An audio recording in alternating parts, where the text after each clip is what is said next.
네, 안녕하십니까. 오늘 말씀은 누가복음 20장 전반부 1절에서 34절 말씀을 읽겠습니다. 요절은 20절. 저녁 먹은 후에 잔도 그와 같이 하여 이르시되 이 잔은 내 피로 세운 새 언약이니 곧 너희를 위하여 붓는 것이라. 누가복음 22장에서 24장은 예수님의 순환과 부활 및 승천에 관한 내용입니다.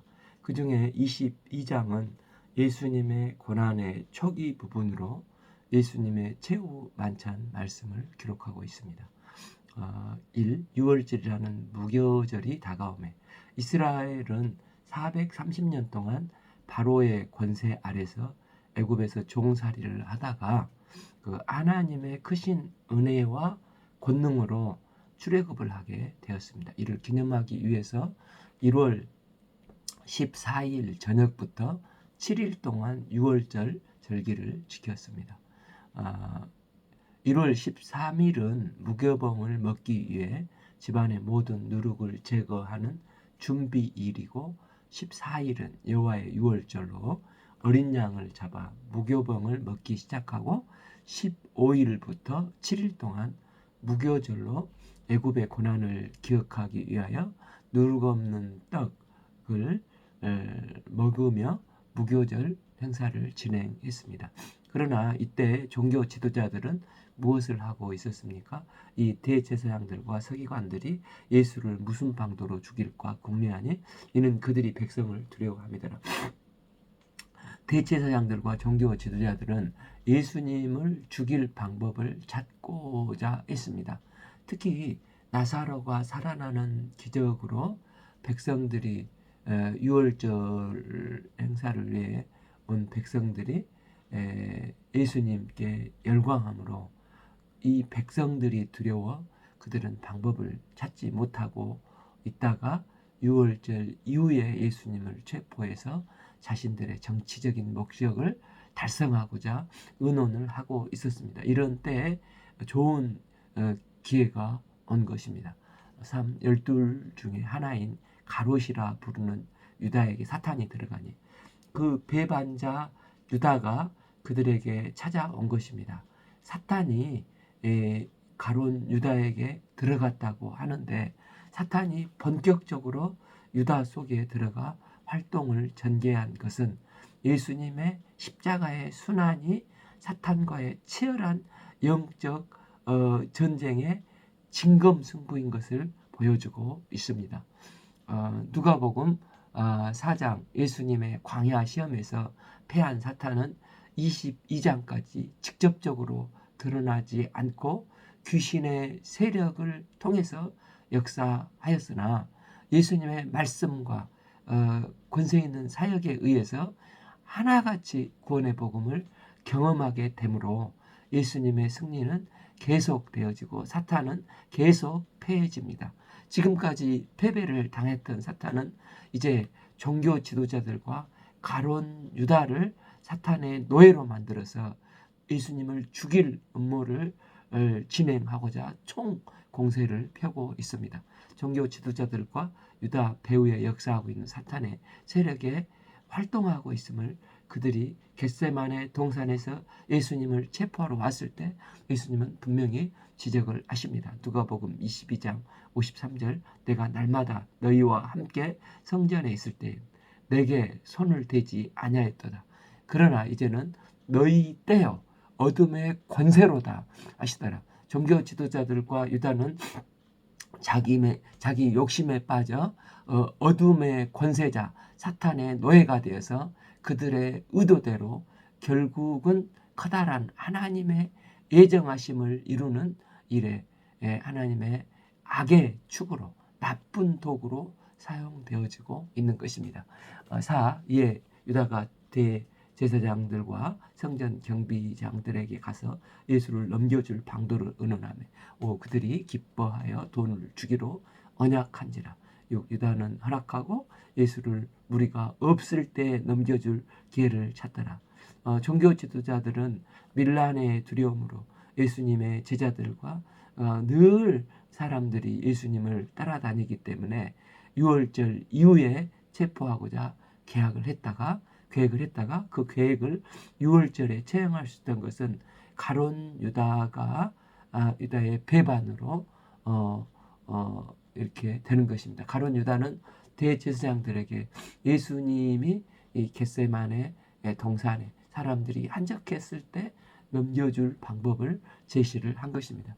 예수님은 유월절을 지시하시고 명령하셔서 제자들을 그 지시와 명령에 따라 무교절 첫날 유월절을 준비하도록 하셨습니다. 예수님께서 유월절 양을 잡을 무교절 날이 이른지라. 예수께서 베드로와 요한을 보내시며 이르시되 가서 우리를 위하여 유월절을 준비하여 우리로 먹게 하라. 유월절은 제자들이 지킨 게 아니라 예수님께서 제자들에게 아주 치밀한 준비를 하도록 지시하신 것입니다. 예수님은 유월절 지키는 것을 자신의 때와 연결시켜 예수님 자신이 유월절 희생양이 되어 죽어야 할 것을 명확하게 말씀을 하시는 것입니다. 9. 여짜오되 어디서 준비하기를 원하나이까? 10. 이르시되 보라 너희가 성내로 들어가면 물 한 동이를 가지고 가는 사람을 만나리니 그가 들어가는 집으로 따라 들어가서 11. 그 주인에게 이르되 선생님이여 내게 하시는 말씀이 내가 내 제자들과 함께 유월절을 먹을 객실이 어디 있느냐 하시더라 하라. 12. 그러하면 그가 자리를 마련한 큰 다락방을 보이리니 거기서 준비하라 하시니. 13. 그들이 나가 그 하신 말씀대로 떠나 만난 유월절을 준비하니라. 말씀대로 만나 유월절을 준비하니라. 여기서 아무개 이름을 밝히지 않는 것은 예루살렘 입성 시에 나귀를 준비시키는 사람도 이름이 나오지 않는 것과 같습니다. 이 무명의 아무개는 빛도 없이 이름도 없이 유월절을 거행하고 집을 제공했고 나귀를 제공했던 사람도 주님의 구속 역사에 귀히 쓰임받는 무명의 소중한 사람들이었습니다. 성경에는 이러한 사람들이 많이 등장하지 않습니까? 오병이어를 가져온 소년, 또 바리새인 집에서 향유를 부어드린 여인, 그들은 이름조차 기록되지 않지만 주님의 구속 역사에 꼭 필요한 부분에 등장한 인물들입니다. 호랑이가 죽어서 가죽을 남기듯 사람은 누구나 자기 이름을 거창하게 남기고 기록하기를 원합니다. 그러나 예수님은 산상수훈 마태복음 6장 1절에서 사람에게 보이려고 자기 의를 행하지 않도록 주의하라. 하늘에 계신 너희 아버지께 상을 받지 못하느니라. 또한 3절에서 너는 구제할 때 오른손이 하는 것을 왼손이 모르게 하라 라고 말씀하셨습니다. 예수님은 빛도 없이 이름도 없이 겸손히 예수님이 맡겨주신 사명을 섬기는 사람을 기억하십니다. 때로 우리는 사람들의 이목을 받으면 주님의 일을 섬길 힘이 있지만 반대로 아무도 알아주지 않으면 힘이 들고 서운해하고 불평을 하기 쉬운 사람들입니다. 바울은 고린도전서 6장 9절에서 무명한 자 같으나 유명한 자라고 고린도 후서에서 말씀했습니다. 구원의 은혜를 덧입는 저희가 주님께서 맡기신 사명을 맡겨준 곳에서 비록 남들이 알아주든 안 알아주든 무명인으로 산다 할지라도 주님이 기억하시면 좋가리 하며 충성스럽게 감당할 때 주님은 우리를 반드시 기억하시고 기뻐하사 주님의 구속 역사에 귀한 동역자로 사용해 주십니다. 14. 때가 이르매 예수께서 사도들과 함께 앉으사 이때는 하나님께서 이 땅에서 섭리하신 시간을 가리키는데 누가는 사도들을 라는 칭호를 사용하면서 예수님은 다른 복음서에 언급하지 않는 의미심장한 말씀을 하십니다. 15. 이르시되 내가 고난을 받기 전에 너희와 함께 유월절 먹기를 원하였노라. 예수님은 고난 받기 전에 유월절 만찬 갖기를 제자들과 따로 만찬 갖기를 간절히 원하셨다는 것입니다. 그 이유는 유월절 말씀을 만찬을 통해서 예수님의 죽음이 갖게 될 구속사적 중요한 의미를 가르치시기 위함이셨습니다. 16 내가 너희에게 이르노니 유월절이 하나님 나라에 이루기까지 다시 먹지 아니하리라 하시고, 앞에서 15절에서는 유월절 만찬은 예수님과 제자들이 이 땅 가운데서 마지막 만찬입니다. 이제 16절 만찬은 하나님 나라가 궁극적으로 임할 때 하나님의 어린 양 혼인잔치를 말씀하시는 것입니다. 누가복음 13장 29절 사람들이 동서남북으로부터 와서 하나님 나라 잔치에 참여하리니, 이런 점에서 유월절 만찬은 마지막 유월절 만찬이 되는 동시에 새로운 성찬 예식의 전조가 되는 의미를 갖고 있습니다. 이 새로운 성찬 예식은 예수님의 부활부터 지금까지 계속해서 실시됐고 주님이 다시 오실 때까지 이어질 것입니다. 17 이에 잔을 받으사 감사 기도를 하시고 이르시되 이것을 갖다가 너희끼리 나누라. 예수님은 제자들에게 잔을 받아 감사 기도 드린 후에 제자들에게 다시 잔을 나누라고 말씀하셨습니다. 예수님은 지금 이 저녁 만찬을 하고 계시는데, 이제 이 저녁 만찬이 끝나고 다시 해가 뜬 다음에 오후 3시가 되면 유월절 어린 양을 잡는 시간이 되는데, 바로 그 시간에 언약하신 예수님께서 하나님의 어린 양인 메시아가 십자가에 달려서 운명하시게 됩니다. 예수님은 이것이 다가온 것을 다 아시고 있기 때문에 그분의 마음은 몹시 괴로우실 것 같은데, 그런데 마지막 만찬 앞에서만큼은 감사로 충만하셨다는 것입니다. 감사라고 하는 것은 성령 충만한 삶의 열매입니다. 우리는 평생 감사하는 삶을 살아야 합니다. 감사를 놓치게 되면 우리는 끊임없이 불평하고 불만하고 두려워하는 삶을 살게 됩니다. 그런데 감사는 우리에게 자연스럽지 않는 경우도 있지 않습니까? 그래서 사도 바울은 감사는 배우는 것이고 자족하는 것도 배우는 것이라고 빌립보서에서 말씀을 하지 않습니까? 의지적으로 의도적으로 노력을 해야 감사의 고백이 우리 입술을 통해서 나오게 됩니다. 그러할 때 성령께서 진정 기쁨과 감사한 마음을 내 내면에 주시고 승리하는 삶을 살게 하시는 것입니다. 일반적으로 유월절 식사는 집안의 가장이 잔을 들어 축사하고 식구들에게 잔을 돌리면서 시작이 되는 것입니다. 또한 유월절 식사 때는 포도주를 모두 4잔을 마시게 되는데, 그중 누가복음은 첫째 잔과 마지막 잔을 기록하고 있고 마태, 마가는 마지막 잔만을 언급하고 있습니다. 마지막 잔은 예수님의 이 순환과 예수님의 영광에 동참한 것을 뜻합니다. 18 내가 너희에게 이르노니 내가 이제부터 하나님 나라 임할 때까지 포도나무에서 난 것을 다시 마시지 아니하리라 하시고, 포도 열매에서 난 것은 포도주로 그리스도께서 만왕의 왕으로 큰 영광과 권능으로 다시 오심으로 하나님 나라가 완전히 완성되게 될 때까지 이제 만찬을 먹지 않을 것을 말씀을 하십니다. 19 또 떡을 가지사 감사 기도하시고 떼어 그들에게 주시며 이르시되 이것을 너희를 위하여 주는 내 몸이라. 너희는 이를 행하여 나를 기념하라 하시고 20 너희 먹은 후에 잔도 이와 같이 하여 이르시되 이 잔은 내 피로 세운 새 언약이니 곧 너희를 위하여 붓는 것이라. 본문의 식사에서는 출애굽에서 찢기시고 피 흘렸던 어린 양은 안 보이고 예수님께서 이제 다음날 친히 몸이 찢기시고 피 흘리신 어린 양으로 제시되었습니다. 6월절이 애굽에서 해방된 것을 기념한 것이라면 예수님의 만찬은 그리스도의 희생을 통해서 죄에서 해방된 것을 기념하는 것입니다.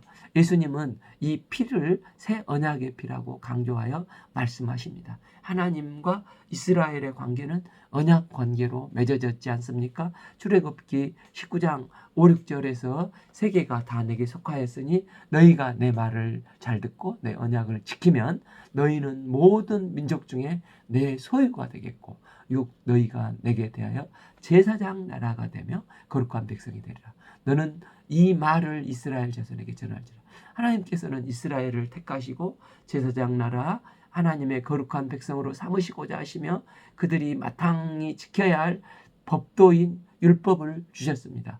그래서 시내산 에서 출애굽 24장 6, 8절에서 이스라엘이 이에 응답하여 지키겠다고 하였습니다. 6절 모세가 피를 가지고 반은 여러 양푼에 담고 반은 제단에 뿌리고 7 언약서를 가져다가 백성에게 낭독하여 듣게 하니 그들이 이르되 여호와의 모든 말씀을 우리가 준행하리라. 8 모세가 그 피를 가지고 백성에게 뿌리며 이르되 이는 여호와께서 이 모든 말씀에 대하여 너희와 세운 언약의 피니라. 이로써 하나님과 이스라엘 백성 사이에 언약 관계가 맺어져 이 짐승의 피를 인치도록 하였습니다. 이런 그 언약의 피가 이제 언약으로 주어진 것입니다. 그러나 이 옛 언약은 짐승의 피로 인쳤기 때문에 불완전하였습니다. 짐승을 잡아 제사를 드린 다음 순식간에 또 죄짓고 또 제사를 드리고 끊임없이 언약 관계를 반복해서 맺어야 했습니다. 그래서 하나님은 에레미야 선지자를 통해서 새 언약을 주실 것을 말씀을 하십니다. 에레미야 31장 31절 여호와의 말씀이라 보라 날이 이르리니 내가 이스라엘 집과 유다 집에 새 언약을 맺으리라. 33 그러나 그날 후에 내가 이스라엘 집과 맺은 언약은 이러하니 곧 내가 나의 법을 그들의 속에 두며 과거에는 하나님의 언약을 돌비에다 기록하고 두루마리에다 기록했지 않습니까? 그러나 이제 하나님이 주실 법은 마음에 기록하겠다는 것입니다. 이게 무슨 말씀입니까? 성찬 의식은 하나님이 이처럼 세상을 사랑하셔서 예수님을 이 땅에 보내주시고 예수님께서 내 대신 피 흘려 찢기신 살과 피는 내 죄 때문입니다. 이것을 우리가 믿게 됩니다. 이 믿음을 하나님께서 그 속 내 마음에다 기록해 놓으시겠다는 것입니다. 내 마음에 그것을 기록해 주시고 새겨 주시고 생각나게 해 주시겠다는 것입니다. 그래서 마음에 이런 믿음이 기록된 자는 감사하며 감격하며 주님의 구속 사역을 다 믿음으로 은혜로 받게 되는 것입니다.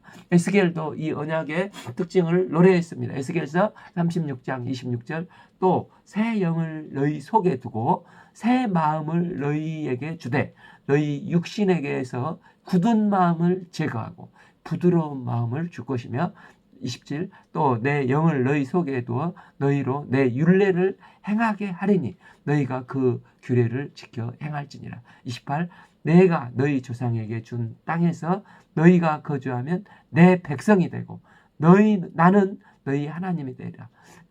이걸 믿을 때 하나님은 그들의 하나님이 되시고 그들은 하나님의 백성이 될 것이라. 이건 쌍방 합의에 의한 약속이 아니라 일방적으로 하나님께서 누구도 변개할 수 없도록 하신 새 언약의 약속이 되는 것입니다. 히브리서 9장 13절 염소와 황소의 피와 및 암송아지의 죄를 부정한 자에게 뿌려 그 육체를 정결하게 하여 거룩하게 하거든. 14 하물며 영원하신 성령으로 말미암아 흠없는 자기를 하나님께 드린 그리스도의 피가 어찌 너희 양심을 죽은 행실에서 깨끗게 하고 살아계신 하나님을 섬기게 하지 못하겠느냐. 이 새 언약의 피는 우리를 모든 불의와 제약으로부터 깨끗게 해주시는 능력이 있습니다. 아멘.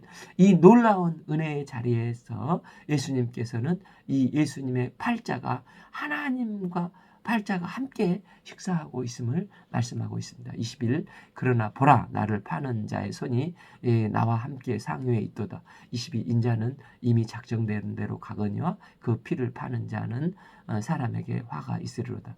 예수님은 하나님의 말씀에 기록된 대로 지금 그 길을 가고자 하시는 것입니다.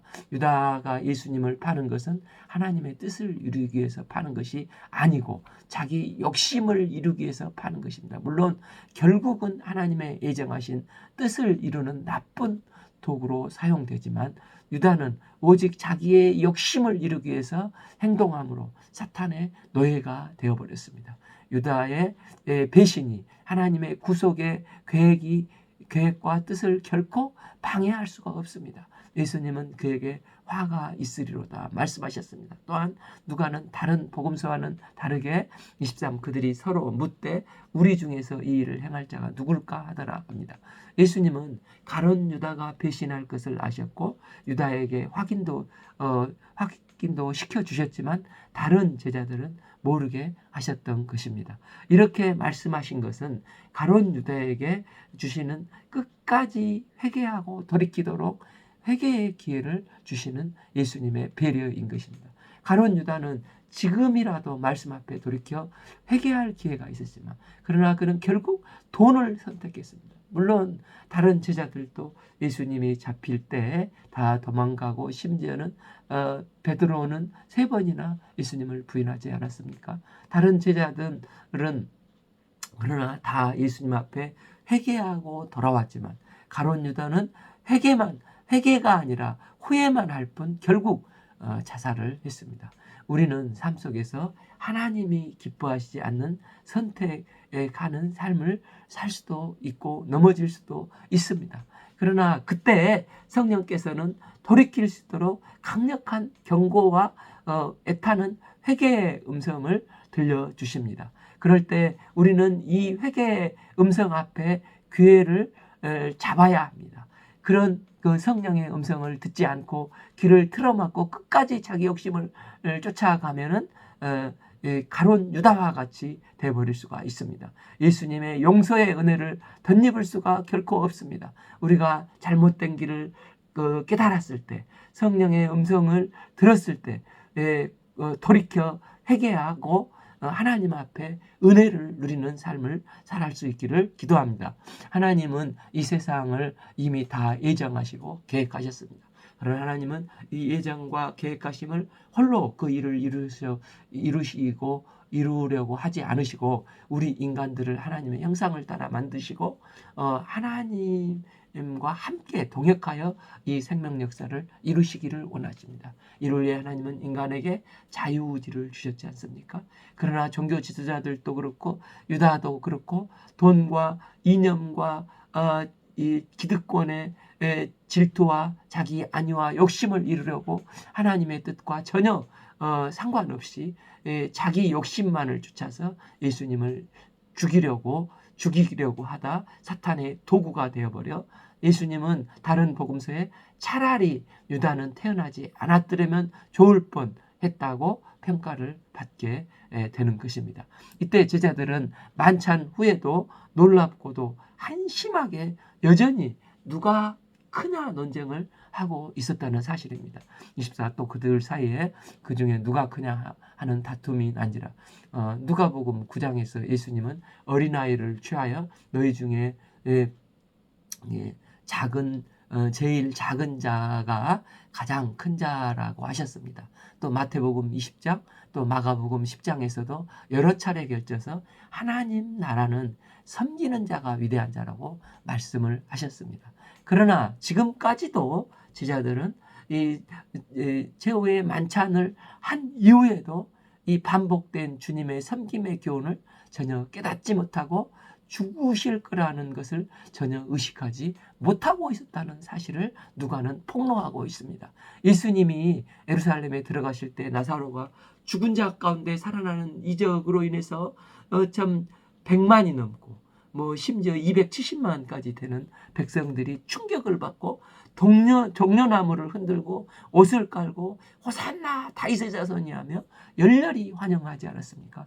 이런 분위기에 종교 지도자들도 예수님을 죽으면 폭동이 일어날 것 같아 두려움으로 유월절을 다음에 옮기려고 옮겨서 체포하려고 했습니다. 그런데 제자들은 여전히 이 예수님의 고난과 죽으심을 지금도 의식하지 못하고 영광스러운 정치적인 메시아로 생각을 하고 있는 것입니다. 예수님이 메시아로 등극만 하시면 누가 이제 좌우정이 되고 우의정이 되느냐, 서로 이걸 가지고 다투고 있는 것입니다. 예수님은 죄인을 대속하사 유월절 어린 양이 되셔서 십자가까지 낮아지시고 제자들을 섬기려고 하는데, 제자들은 좀 더 높은 영광의 자리에 앉으려고 서로 다투고 있는 중인 것입니다. 이런 상황을 주님께서 보실 때 얼마나 마음이 아프시고 얼마나 안타까우셨겠습니까? 그래서 예수님은 마지막으로 하나님 나라에서 누가 큰 자냐 주제를 가지고 다시 한번 가르치십니다.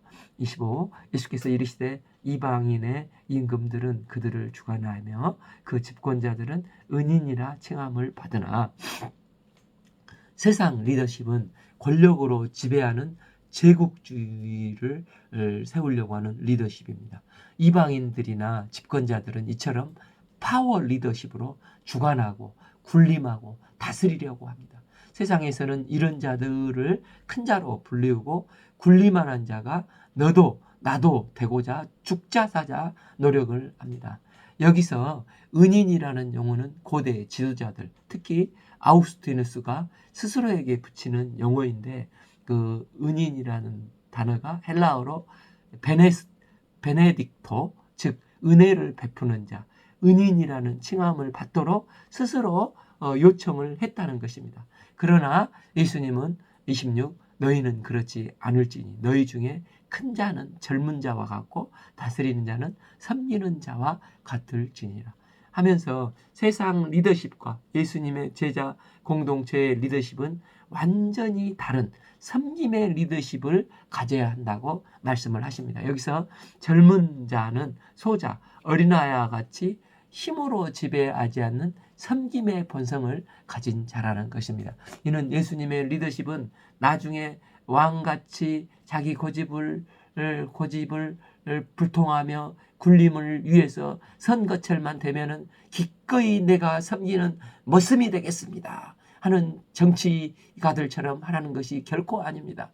큰 자로 높임을 받아도 여전히 섬김의 종의 본성을 가진 자리에서 목자 같은 섬김의 리더십을 가져야 한다는 것입니다. 27. 앉아서 먹은 자가 크냐 섬기는 자가 크냐, 앉아서 먹는 자가 아니냐, 그러나 나는 섬기는 자로 너희 중에 있노라. 예수님은 만찬에서도 친히 앉아서 자신의 몸 같은 떡을 친히 떼어주시고 또 그의 피 같은 잔을 친히 나눠주시고 하시면서 끝까지 섬김의 삶을 사셨습니다. 요한복음에서 예수님은 제자들의 냄새나는 발을 일일이 씻겨주셨습니다. 예수님은 하나님이시지만 하나님의 영광과 권세를 다 버리시고 낮고 낮은 이 땅에 성육신하셔서 이제 마침내 인간의 죄악과 연약함을 섬기시고 죄와 사망 권세로 고통당하는 저희를 구원기 위해서 친히 대속물로 나를 구원기 위해서 대신 죽으시고 생명의 대가를 지불해 주셨습니다. 예수님께서 친히 대속물이 되셔서 죽으심으로 우리가 참 자유를 덧입게 되었습니다. 우리가 아무리 섬긴다고 한들 이 창조주 예수님이 나를 위해 대신 대속물이 되셔서 섬기고 행하신 것과 어디 비교할 수가 있겠습니까? 우리가 무엇을 하든지 이 크신 주님의 은혜를 기억하고 주님을 본받아서 우리도 죄로 죽어가는 영혼들을 하나님께 돌이키는데 섬기는 주님의 참 제자의 길을 갈 수 있기를 기도합니다. 28. 너희는 나의 모든 시험 중에 항상 나와 함께한 자들인지. 29. 내 아버지께서 나를 내게 맡기신 것 같이 나도 너희에게 맡겨. 30. 너희로 내 나라에 있어 내 세상에서 내 상에서 먹고 마시며 또 보좌에 앉아 이스라엘 12지파를 다스리게 하려 하노라. 예수님께서는 큰 자를 차지하기 위해서 서로 논쟁하는 한심하기 짝이 없는 제자들에게 그가 유월절 만찬 중에 말씀하신 종말적인 하나님 나라를 위탁하셨습니다. 이것은 제자들의 어떤 논쟁의 결과로 쟁취된 게 아니고 전적인 예수님의 십자가의 순환의 섬김의 결과로 다만 은혜의 선물로 주어진 것입니다. 31 시몬아 보라 사탄이 너를 밀가불듯 하려 요구하였으나 32 그러나 내가 너를 위하여 내 믿음이 떨어지지 않기를 기도하였노니 너는 돌이킨 후에 너 형제를 굳게 하라. 예수님의 말씀에 베드로는 기분이 안 좋아서 강하게 거부하며 예수님께 큰 소리를 칩니다. 33 그가 말하되 주여 이제 단언컨대 내가 주와 함께 옥에서도 죽은 데도 가기를 각오하였나이다. 그러나 이런 베드로의 각오와 결심은 베드로를 지켜줄 수 없었습니다. 베드로의 이런 인간적인 충성심과 진심은 불타올랐고 순수하게 표현했겠지만 그 배후에는 자기만 잘났다, 자기만 충성스럽다고 하는 그 영웅주의적인 교만이 있었습니다. 또한 베드로는 십자가를 앞에 두고 밀가불 듯한 사탄의 역사가 얼마나 강력한지를 전혀 예측하지 못했습니다. 34 이르시되 베드로야 내가 내게 말하노니 오늘 닭 울기 전에 내가 3번 나를 모른다 부인하리라 하시니라. 예수님은 자기 성실을 믿고 우월의식에 빠져 입만 살아있는 베드로의 말을 단호하게 거부하십니다. 결국 예수님을 그는 3번 부인함으로 자기 확신에 대해서 철저하게 절망에 빠지게 됩니다. 신앙적인 절개는 내 의지력으로 나온 것이 아니고 나약한 자신을 솔직하게 인정하고 나를 도우시는 하나님 앞에 겸손히 무릎 꿇고 도우심을 구하는 자에게 성령님께서는 그를 도우시고 인도함을 받게 해주십니다. 우리가 늘 자신의 연약함을 인정하고 겸손히 주님께 나가 기도함으로 성령의 도우심을 받아서 믿음으로 주의 길을 가는 참전 제자들이 될 수 있기를 기도합니다. 오늘 말씀은 누가복음 21장 1절에서 34절 말씀을 읽었습니다. 감사합니다.